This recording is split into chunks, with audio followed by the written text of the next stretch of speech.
Il-Gvern ta' Roberta Bela qed jiddiskrimina bejn festa u oħra, bejn raħal u ieħor.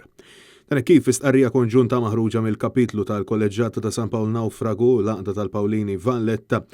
saħħu illi minkejja talba tal-Arċipriet sabiex ikunu preżenti fil-laqgħa bejn il-Prim Ministru Roberta Bela nnifsu u l-Ministru Chris Fern flimkien ma' l-Għaqda Każini tal-Banet għal xi raġuni din it-talba ma ġietx milquha.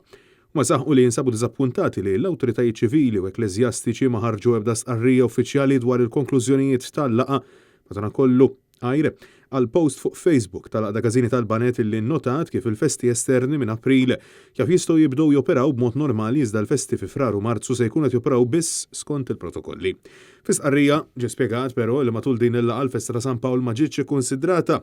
mal-daqstant talbu sabiex issir laqgħa urġenti mal-awtoritajiet tas-saħħa sabiex jiġu ċċarati l-proposti tal-programm tal-festa tal-10 ta' Frar bil-għan illi it-talba tagħhom tkun milquha għall-proċessjoni b'mod ridott dejjem bil-ħarsien tal-protokolli tas-saħħa.